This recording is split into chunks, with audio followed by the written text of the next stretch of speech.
Hello students.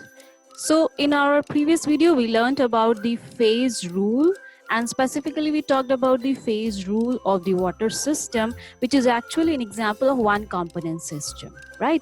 We also discussed about the phase diagram of the water system. What are the different parts of the phase diagram? How is it drawn? What do the different parts of the phase diagram signify? And how can we use the phase diagram for our own experimental, or let's say investigative purposes? If we want to know the particular the state or the phase of a particular system, or how many components are present, that all we can know, we can learn from the phase diagram. Okay, now today we will be discussing about two important aspects of this phase diagram of water, that is the curve OB. We mentioned in our previous video that the curve OB actually shows the fusion curve, right? And it is basically the equilibrium situation or the equilibrium condition between the liquid phase of water and the solid phase of water, that is the ice, right? Now there is something special about this curve OB, and that is what the negative slope, in which we learned that the slope of the curve OB is having a negative value, and that we also proved it or justified it theoretically by means of Clapeyron-Clausius equation in our previous video. You can go through that video once again if you have anyhow missed it, right? And the curve OB shows that with a decrease in temperature, the vapor pressure increases, right? Okay, actually what happens, this curve shows the equilibrium between the water and the ice that we all know now by now, and it is expressed by the effect of the pressure on the freezing point of ice. The slope of the curve OC shows that the ice melts. The slope of this curve, right, which is negative actually. The slope of the curve shows that the ice melts with the decrease of the volume. Okay, now this follows from the Le-Chatelier's principle. Okay, so this has been correlated, or this has been let's say one of the outcome of the Le-Chatelier's principle. It can be justified by the Le-Chatelier principle as well, which states that whenever a constraint is applied to a system in equilibrium, right, so a change takes place within the system, and that change occurs so as to nullify the effect of the change, or let's say the effect to nullify the effect of the constraint that has been put upon the system, the conditions that have been put upon the system, and to restore its original equilibrium. For example, let's say that if the temperature is kept constant in this system, okay, so the temperature is kept constant. Let's say we select a point over here on this curve, and I keep the temperature as constant. And if I keep the temperature as constant, I move upward like this. So what is happening along this point? At this point, let me mark the point first so that it is more clear to you all. So let's say this is the point on this curve OB. Okay, at this point what is happening, it is having a particular value of the temperature, and I keep the temperature as constant, but I am not keeping the vapor pressure as constant, so I move upward like this. Okay, so if the temperature is kept constant in this system in equilibrium and the pressure is increased, this is what I am doing over here. I am moving upward, that means the pressure is increasing. Okay, and so what will happen? Such a change will take place, which is accompanied by the decrease in volume. So somewhere or the other the system undergoes a change. And what change does it undergoes? It undergoes a change only and only just to adjust the change that we have imposed upon the system. Okay, so this vertical arrow that I have drawn over here, it represents the change of pressure at a constant temperature. So if the pressure is increased while the system is at this particular point, the temperature is kept as constant, and the new conditions are observed along this manner, along this arrow. Okay, now let's talk about what will happen then. So when the system is at point X over here, that means what is there? The system is in equilibrium between the ice and the water phase of water. Now when I maintain the temperature as constant of this particular system, whatever system I'm having, an equilibrium state between solid, let's say the ice and the water, liquid water, right? So I have that equilibrium condition in my system, and I keep the temperature as constant of this system. But while I keep the temperature as constant, the vapor pressure is changed. Okay, so the vapor pressure is changed, but the temperature is kept constant. So slowly and slowly my system will move towards the liquid phase of water. That means the ice will start converted to the liquid phase of water. Okay, so this will be the physical change that will be observed over there. Okay, now let's talk about the inclination of this curve OB. It shows the inclination towards the pressure axis, as we can all see over here, towards the pressure axis. That means, in other words, we also say that it carries a negative slope. Okay, and this inclination towards the pressure axis actually indicates that the melting point of ice is slightly lowered by the increase of pressure.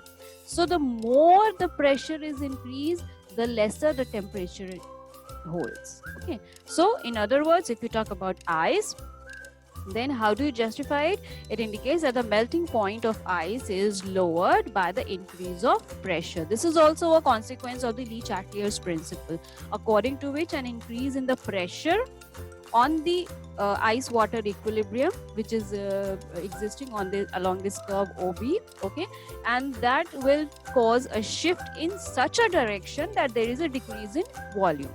This means that some ice melts into water, as I just mentioned right now, okay, taking the latent heat of ice from the system itself. So it's taking the energy from the system itself, okay, and therefore the melting point of ice will be lowered by the increase of pressure. This is what we observe. You hold an ice cube, a small ice cube in your hand. Now what do? You apply pressure upon that ice cube. You will soon observe that the areas, the portion of the ice from where your fingers are applying the pressure on the those areas wherein your fingers are applying pressure on the ice cube, though that part of ice starts melting at a faster pace. Why? Because you are applying pressure on that portion. So from the area wherein the pressure has been applied, the ice is moving into the liquid phase of water at a very fast speed. Okay, so this is what is reflected over here by the negative slope of OB. So the greater the pressure, the more the ice will be moving into the liquid phase. Or in other words, what is happening over here? It indicates that the melting point of ice is slightly lowered by the increase of pressure. Since the melting point is lowered, so definitely the ice will be moving into the liquid phase or the water phase at a faster pace. Okay, so this is the significance of the curve OB, which is actually having a negative slope. And now we know that what is the importance, what is the let's say what is the prediction that we can make from this negative slope of curve OB. Okay, now let's move on to the next slide. This is the Le Chatelier's principle that we discussed right now.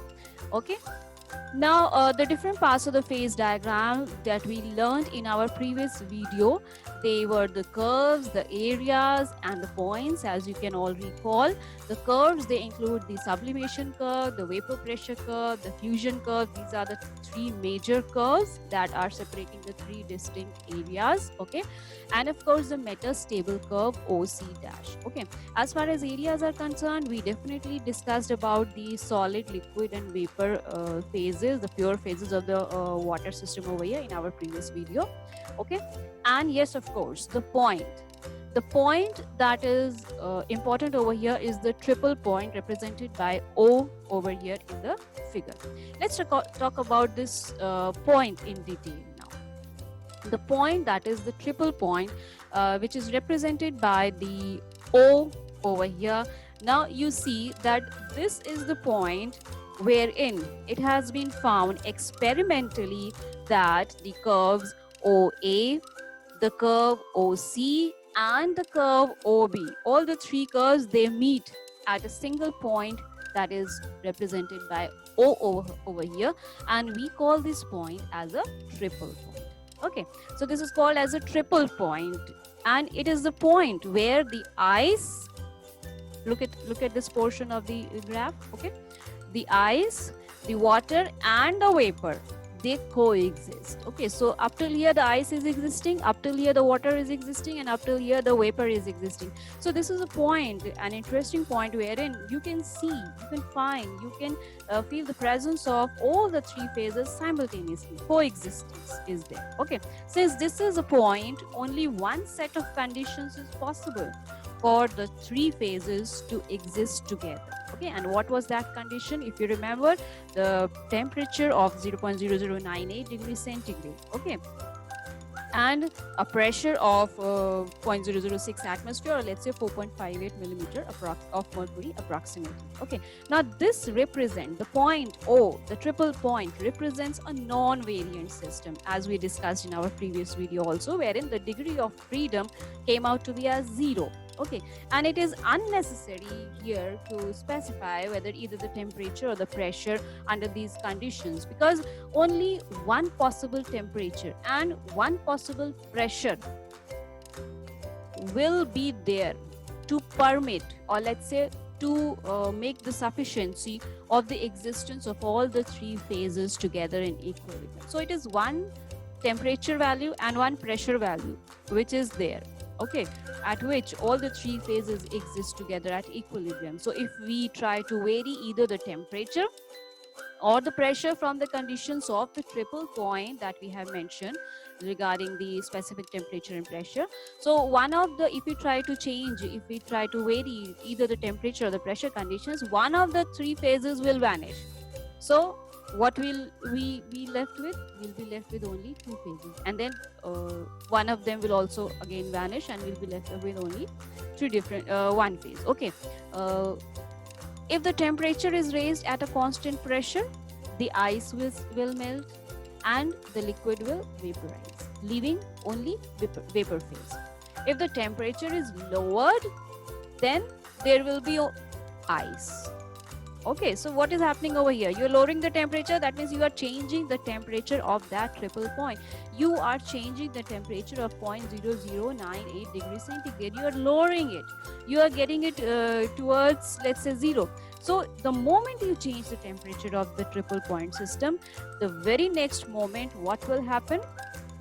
All the three phases, they stop coexisting. This is the significance of triple point. So you can attain the triple point of water over here only and only if the suitable conditions are maintained. Okay, now the effect of heat. What will be the effect of heat if we try to provide some heat to a system which is existing at this point O, which is existing at a triple point? What will happen? The effect of heat will be simply to cause more and more of the solid to melt. But initially, what will happen? There will be no rise in temperature, neither there will be a rise in pressure. Now, this not changing condition of temperature and pressure, although after providing the heat energy to the system, this not changing condition of temperature or pressure will be there only up till the whole of the solid has completely changed into the liquid. Okay, remember the latent heat, it is taking the heat from the system there. Okay, so there is no change of state until and unless that transition is going on. Okay, there is no change, completely change into the liquid state. When this happens, what will be there? So when the whole of the solid has completely changed to the liquid phase, what will happen? The system will now be existing with only two phases, that is liquid and vapor. Why? Because all the solid has changed into the liquid state. So, and how does this happen? How has it undergone the change? By the effect of heat, by the change in temperature. I had increased the temperature of the system from the triple point. Okay, let's say I bring the temperature now to 0.01 degree centigrade. So what have I done? I have increased the temperature of the system. I have provided heat to the system. So the solid has changed to the liquid phase. And now what will be my existence of the system now? Only the two phases. I'll be left with only two phases, that is liquid and vapor. Now the system changes from the non-variant to the univariant now. Okay, remember at triple point it is a non-variant system. Okay, because the number of degrees of freedom is 0. Remember, whenever the number of degrees of freedom is 0, having a value of 0, we call that particular system to be as a non-variant system, right? So therefore, further addition of heat in this case will cause a rise in temperature, and the equilibrium will shift along this curve, okay? Suppose I apply pressure to the system, as I lately discussed, okay? So this just now I discussed the effect of heat on the system, effect of change of temperature on the system. Now what if I change the pressure of the system? Okay, I keep the temperature as constant, but I try to change the pressure of the system at the triple point. So what will happen? There can be no change in pressure or temperature as long as all the three phases are coexisting together. The only effect of applying pressure will be to cause the condensation of vapors to the liquid or the solid phase. The other two phases, that means, okay? So ultimately the vapor phase will disappear and only we'll be left with two phases, that is solid and liquid. They will stay, and further application of pressure will cause the increase of pressure with the change in temperature, okay? And that will move along the particular curve. So this is the significance of the triple point. And remember one thumb rule of the triple point. Triple point actually marks the lowest temperature at which a liquid can exist. See, water is here and CO curve is like this. So the lowest temperature at which the water or the liquid state of water can exist is the triple point.